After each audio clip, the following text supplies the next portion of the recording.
Hello, guys. How are you? Great, great. Ready for another good discussion? Welcome back to the attic. Happy afternoon, evening, morning, whatever time you're listening to this in the interweb. Thank you for all the international listeners too that are listening right now to Our us. GMT time. We're very grateful. Yeah, for sure. I'm excited about today's discussion. We're going to talk about a book. Book review. Book review. Patrick Lencioni wrote a book called The Five Dysfunctions of a Team. And I know it's something that we use a lot at 5x5 Agency. I don't know if you guys read it, the book? Or I haven't. Okay. I've done the Blinkist. I do Okay. Blinkist, if you guys are familiar with that. It's like a quick synopsis of the book, and it talks about the points. It's actually really good. You Want to give your affiliate code? I don't have affiliate code, but you can read a book in 15 minutes. And, I love that. I love that. Take notes. It is and great, It actually actually. is good. I would really encourage you, anyone listening to this, get the audiobook or pick up the book. It's good just to have on your shelf, and I would encourage you to have your team kind of go through it. It's something you can kind of read together or go through. It's really worth it. But he's an organizational and a kind of a business coach type guy, and he wrote this book about. It's called The Five Dysfunctions of a Team. And it talks about how businesses and organizations can fall into this trap of having, and we talked about this a little bit last time in the last episode about, the loneliness of being a business owner and how that can really affect your business. But I'm going to just go through them here.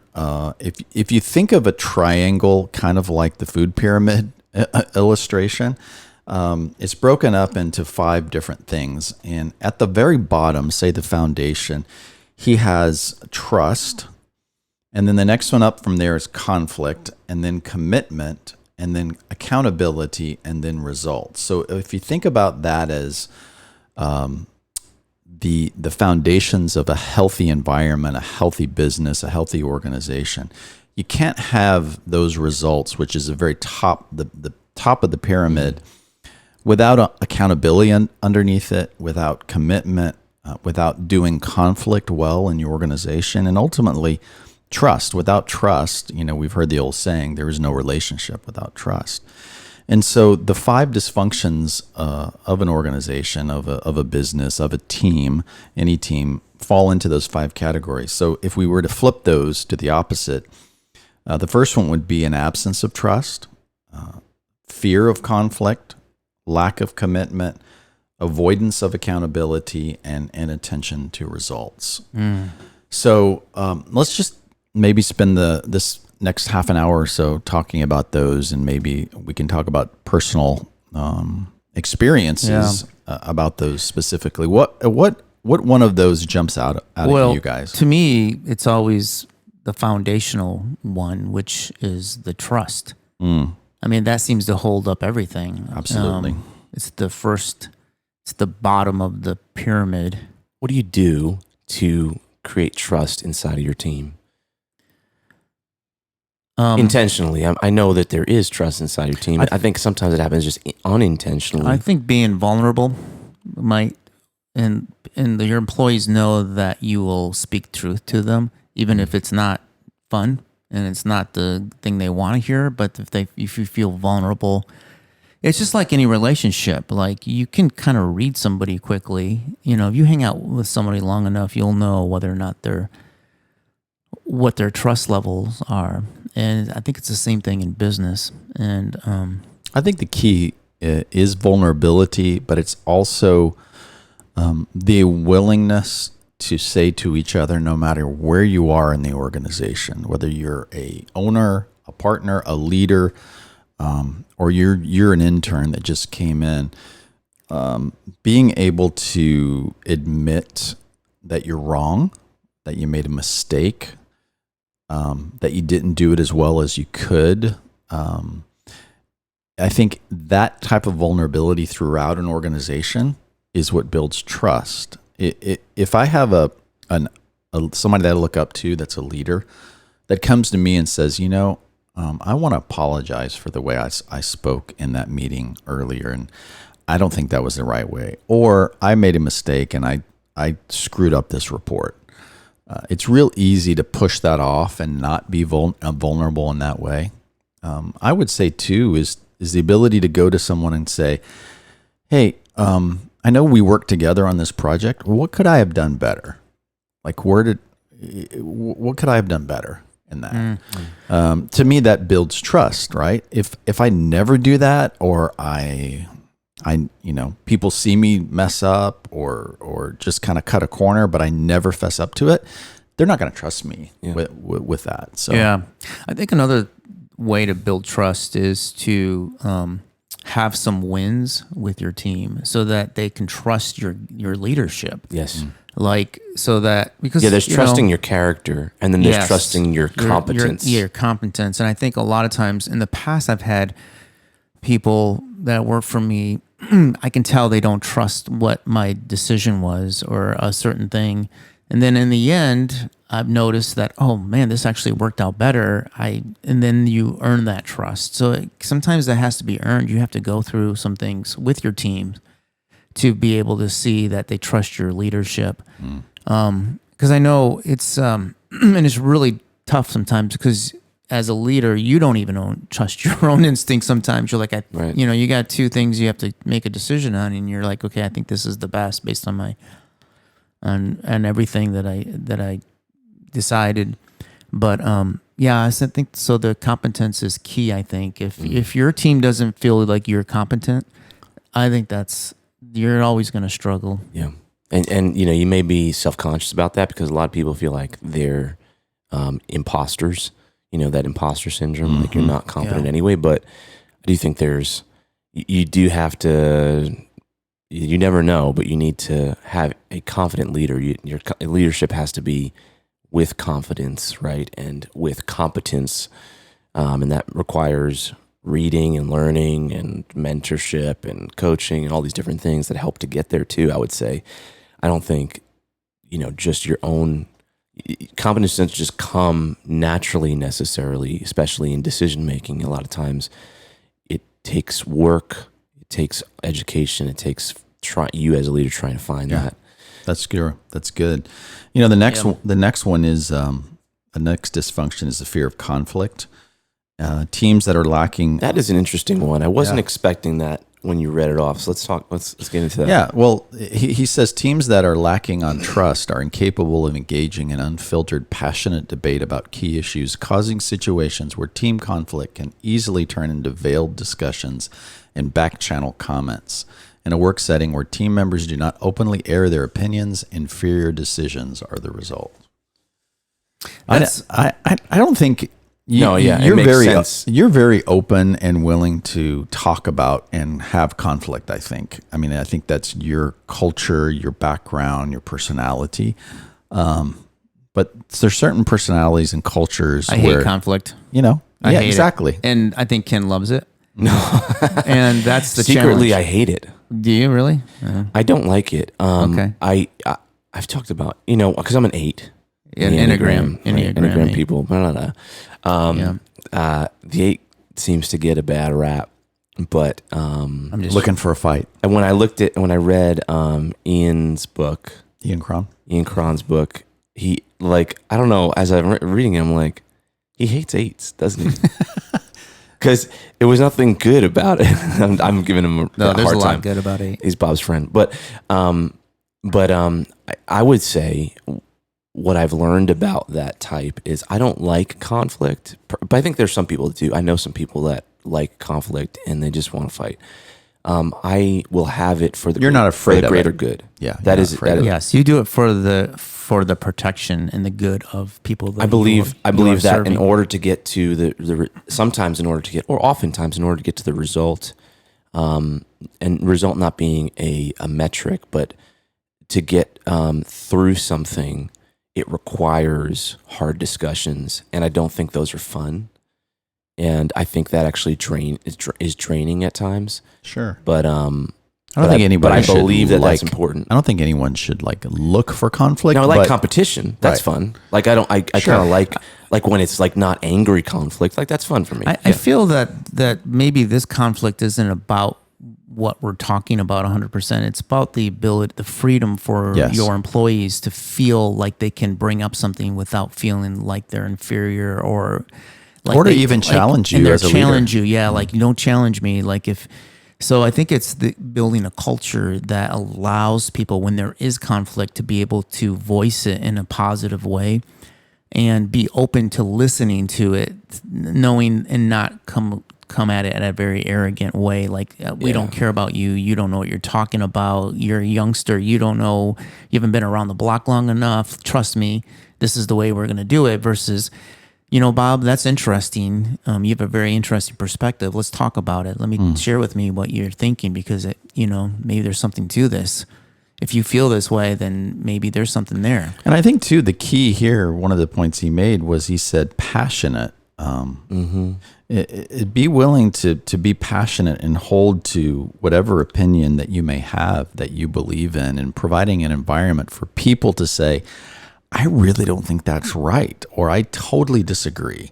And that doesn't mean you're not going to default to maybe the owner, but at the end of the day, do you listen and provide an environment where people feel safe enough to challenge each other and ultimately let the best ideas win, and the best creative win, and the best marketing win, and not have an ego to say, well, since I didn't come up with that idea, it's not the best.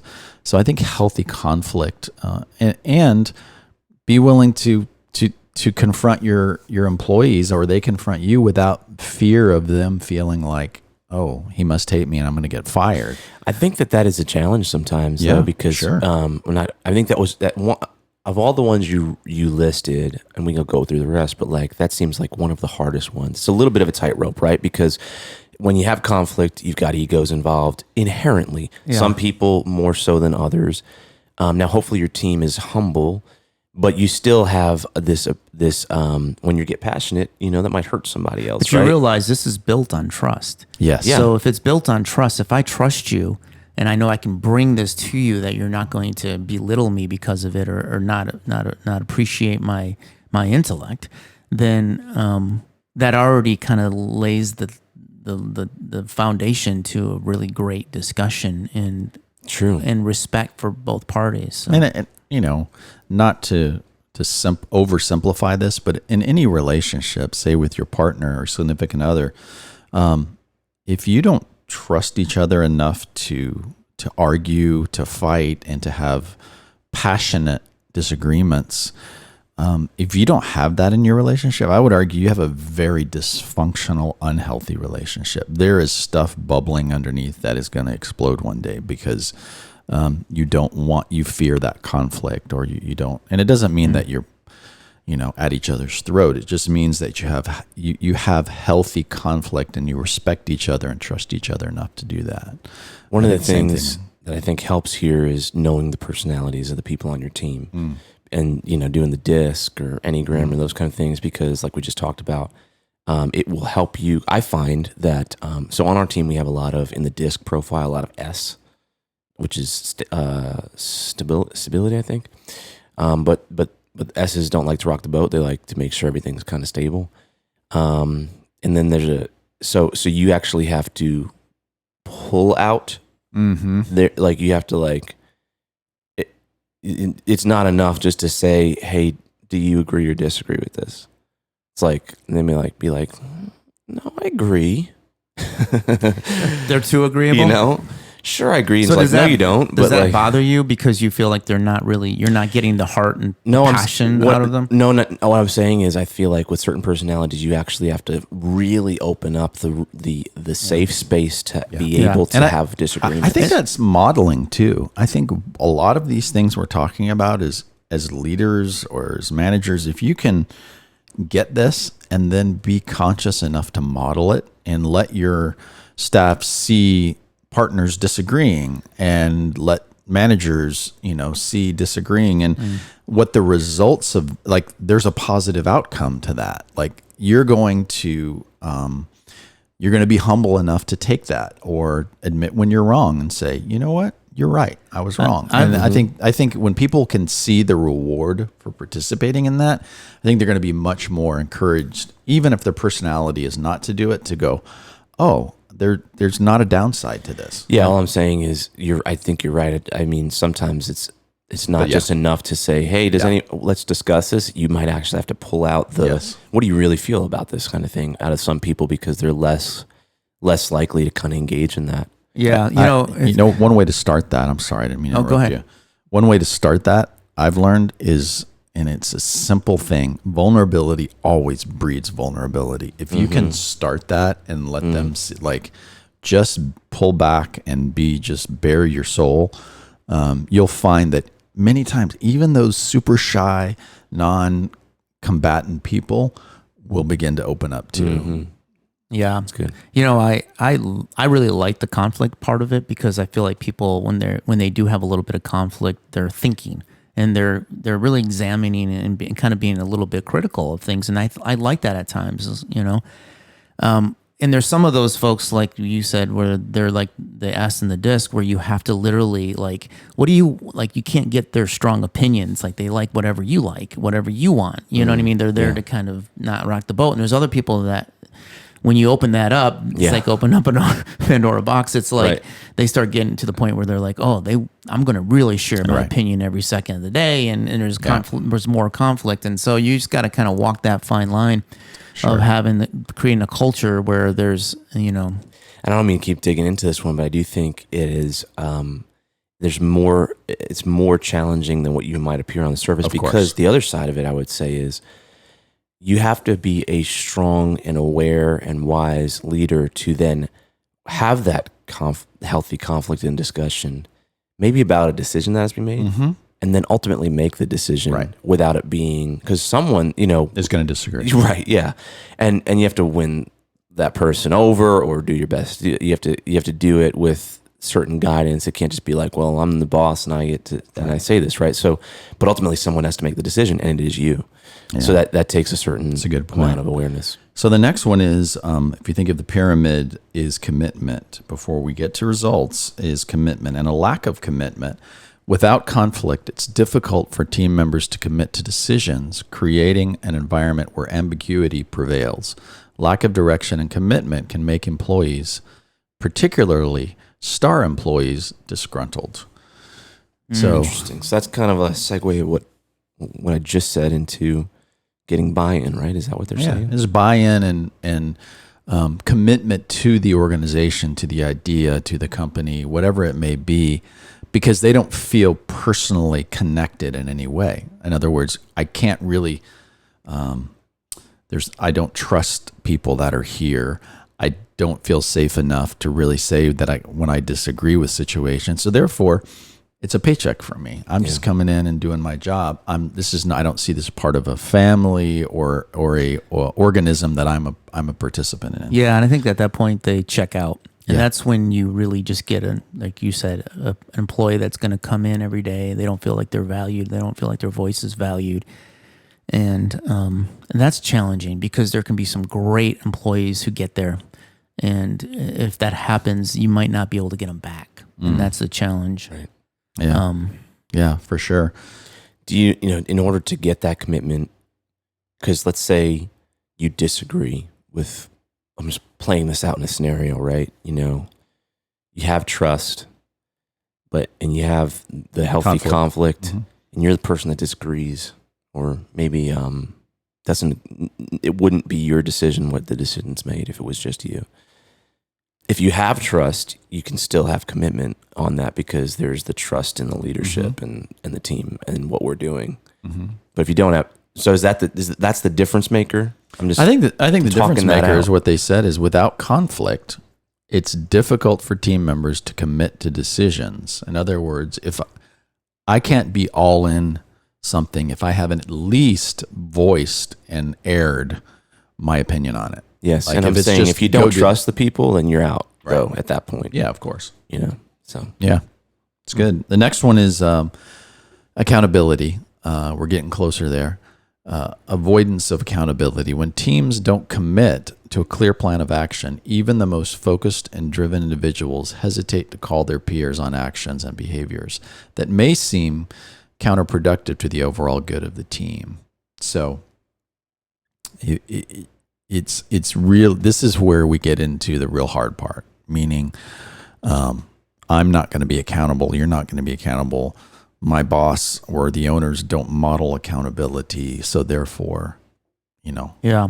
This is a tough one for me because part of this accountability, I think, comes with processes and a culture of that. And it's a fine line for, like, if you're a business owner, right, walking this line, because there's some people, I've had employees in the past, not even when I was a business owner, but when I led agencies, who would, really not feel like out of everyone in our team, they didn't have the same accountability. They would do things, take off early, and even all the other team members would be like, because there wasn't any, they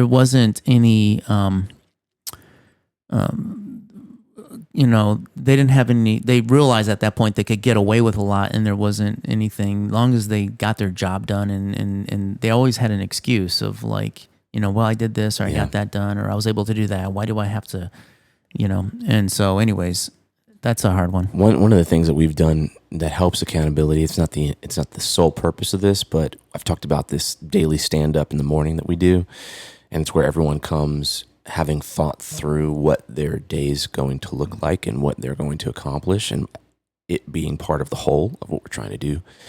Do you do that every day? Every day, and it is a game changer. It's so many good benefits. One of the benefits is it creates a starting line.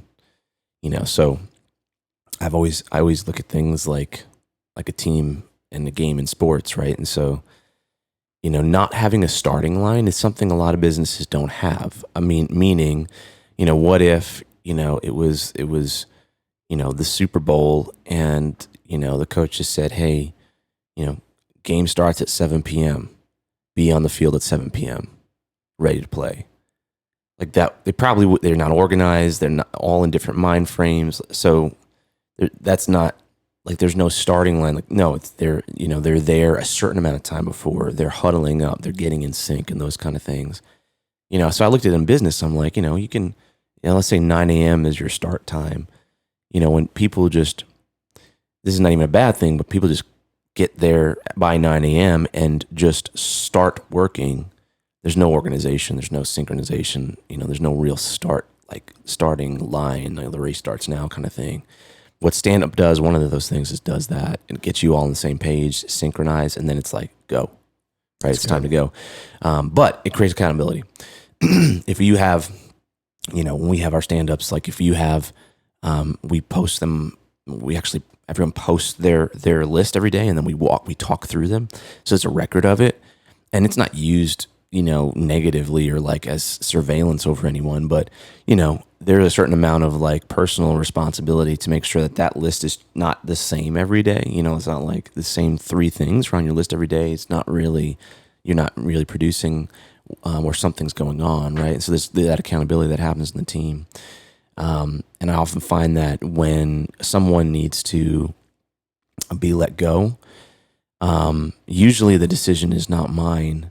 Usually the decisions is the team's, and it's really the person that's being let go is, they haven't lived up to whatever, and the team's like, look, this person is not living up to what they need to, and now it's affecting me. Maybe I'm starting to get resentful. Once you start hearing those kind of things, I think that's where accountability also decides who stays and who goes. And we've heard that in companies. Do you find that if somebody is struggling with let's say they have a list every day and they're just struggling to get it done because they just don't have the skill set or ability, or they've been given that and there wasn't really their choice to take on that thing, and they just don't feel competent, if they go behind the scenes and say, hey, I'm really struggling with this, I need some help. I feel like I'm on these calls that I just don't feel like I'm good enough, and I don't feel like I can express this to the overall team. Right. Yes, absolutely. Like, I think you need those channels for communication, and we do have those. Yeah. But if that has helped, right? It's gotten to the point where, like, But if you had the trust, the ability, you had the positive where they trusted you, you guys were able to talk about conflict, and they would be able to come to you and work that out, even on the sidelines a little bit before they get back in the game, just to make sure that they feel right. So I think all of this, it's interesting how we talk about all these, but they're really supported by the one before we talked about. Yeah, and they're absolutely. foundational things, because this is where it starts getting tough. But if you have those foundational items in there, it seems easier. Yeah. And the last one, most important one, is results, what we're all striving for. The dysfunction is inattention to results. Team members naturally tend to put their own needs, ego, career development, recognition This part frustrates me like crazy. ahead of the collective goals of the team when individuals aren't held accountable. So lonely. That was the last episode, but I do feel like that sometimes. We need to cue the music here. If a team has lost sight of the need for achievement, the business ultimately suffers. Here's what I always say to people, and this is my acknowledgement, my I don't know. Anyways, soapbox. Yes. So I find that so many people, employees, they're like this. It's like they're in the physical therapy and they're helping a football player off the field who just got injured, and they're working with that football player for 6 months, getting them back in strength and getting them back to be able to play, and they literally don't show up for their first game and see how they do. They're just more like, my job is to go and get this person fixed, but they don't care about the results of whether or not this guy is now scoring touchdowns.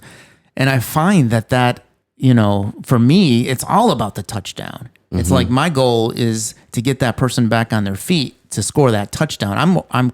That's the result to me. Yeah. That's where I celebrate. I don't celebrate just because now they're on the field.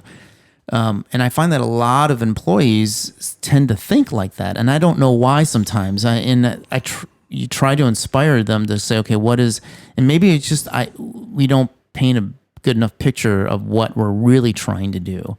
Gotta have those other foundations. Yeah. Leading up to it. Yeah, maybe that's it. I mean, it sounds trite, but it really is true. If you foster an environment where, and of course, this is not like pointing fingers because I've been as guilty as anyone else, but if there is, in a perfect scenario where people trust each other, that they feel comfortable, that they can be vulnerable with each other, they feel good about going to work. Like it's a healthy place. It's a place where I have a family in addition to my own family. And sometimes for a lot of people, guys, it can be healthier than their own situation. That's what, as a leader, I would want to strive for, is a place where you can come and feel comfortable, that you can be vulnerable, that you can be your true self, and we can be really productive and do a lot of cool things and ultimately get a lot of good results that we all can participate in some way.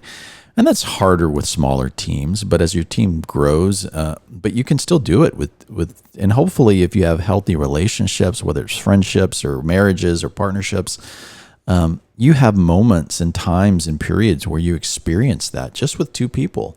All of these things can be applied to 2 people or to 100 people or to 1,000 people. Yeah.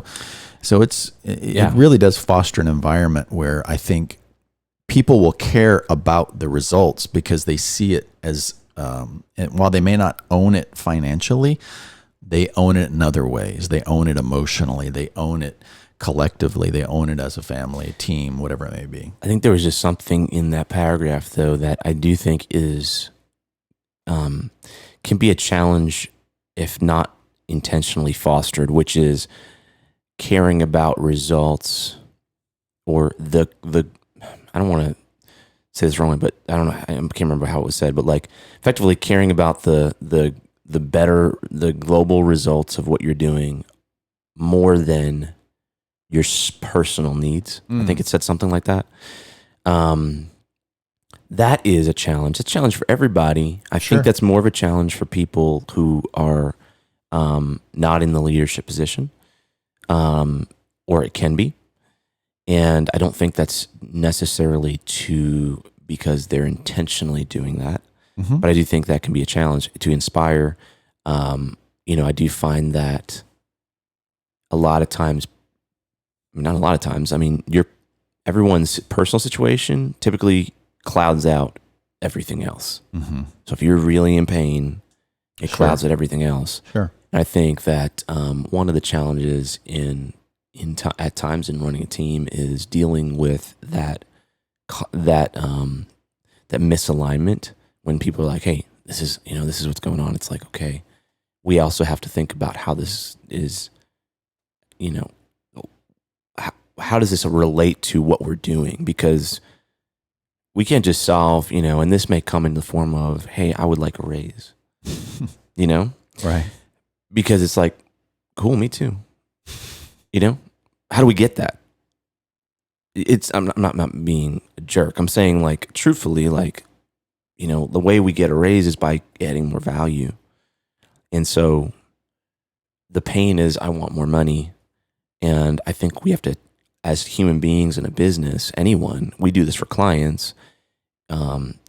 We've got to attach the pain to the solution that creates a better result. Yeah, I agree with you 100%. And that's hard. A lot of people don't go through that thinking, I guess, that way. Yeah, and I like the way he builds on things. Like, it's not, you can't just jump up to the results and go, my employees don't care about results. It's, if they really truly believe their opinion matters in your mind, then it's much easier to get them on board to care about results. True. Because, but if they feel, well, Ken's not going to really listen to me anyway, so I'm just going to do my thing, and I don't really care about the company. And it's also, you're totally right, and you're right. That's how it builds, and I think that can be, it's really easy with certain roles because they're really attached to the results. With other roles, it takes a lot of work for you as a leader to actually tell them how their role is attached to results. That's right. You have to model it. Yeah, but it's also, I'm saying, like, with what you do, here's how it adds value, and like laying that out. Like, here, if you do X, Y, and Z, that may not seem like it actually can influence results. Like, here is actually the path, how it does, so they can understand how that influences the overall picture. And I think having these kind of discussions with your employees where you actually say the words, let's shift roles. If you were in my shoes and you own this business and were running it, what would you do? How would you do it? How would you change it? Because I really want to hear your opinion. Mm-hmm. And getting them comfortable with hearing you ask that may be very uncomfortable at first, but the more that you can shift their mindset to thinking that way, because I think having those discussions of, hey, we all want to get paid more money and I want you to have more money. Let's figure out a way to get you there. Having those discussions on a regular basis with your team probably will come up with some really good ideas that you can implement as an owner. But you've got to foster that. Yeah. I feel that this is also, if you flip this pyramid upside down, it becomes a funnel. And if you flip it upside down, it becomes a funnel. At the end of the results part, if you do this long enough, and I think you really see the results of your whole team, you'll see the folks that don't play in this funnel. Mm-hmm. And even it says here, there's always this thought, and I've had this thought, and this is based on I can't remember the book, but it's basically that A players, employees want to play with A players. It's the Steve Jobs biography. That's where he talks. That's one of the books that talks about it. Basically, A players want to play with A players. They don't want to play with C players, right? And here it says, which I think is interesting. And also the bus one, Good to Great. Yeah. I think Good to Great talks about it too. Functional teams also make higher quality decisions and accomplish more in less time and with less distraction and frustration. Additionally, A players rarely leave organizations where they are part of a cohesive team. And I think that that's the key, is that if you really want to keep your employees and keep those A players, which are so valuable sometimes to your company, this is, I think, a great, again, if you turn it upside down, it becomes almost a filter. Mm-hmm. And, you might have employees that just don't play along. They're not mature enough yet. They don't buy into this. They're carrying things from past, like you said, in the past podcast, your body never, keep score. The body keeps score. Yeah, and so they've had some collateral damage along the way, whether in life or in other businesses, and so they may not participate. And you'll see those, right? Like you said, and you'll see when one of your team members is not participating with the rest of the team, and they may not be the right fit. And it's not that you're going to identify it, your other team members will identify it as well. Yeah. So at that point, you have to make a decision whether or not they can be redeemed or not, and if they're if they're creating more less value for the team than necessary. So yeah. And at the end of the day too, guys, I just want to say that as we wrap this up, there's so many benefits to maybe implementing some of these things. It's not just results, but it's retention, it's positivity in the workplace, and it's a higher level of productivity out of your team. And I think that if you're a business owner and you use these, it's a very mature thing to do, and it might challenge you. Sure. Because you might not think this way, or you might have issues yourself that you're dealing with personally and stuff. But if you work for an agency and you'd like to implement this, come to your bosses with this and say, hey, this is what we might need to implement. I want to do this more. And you might find yourself as that's a really great role of a leader. Mm-hmm. And so I think all of this stuff is really good to think about. Every time I have these discussions with you guys, I go back and I'm like, man, that's so good. I got to. Same. That's why this is here. Reminded me. Absolutely, guys. Well, thanks. Patrick Lencioni's book, The Five Dysfunctions of a Team, we highly recommend it. And we're not getting anything from that. Maybe we should create an Amazon link on the show notes. Affiliate codes. Will do. Yeah. So if you guys like this podcast, just chime in. Let us know. Yeah, let us know. Like us, subscribe. We're on YouTube. Make sure you hit the subscribe button and click it to all, so you get all of our you get all the notifications when we release a new podcast. And you guys have an awesome day. Yeah, you too. All right, till next time. Bye. Bye.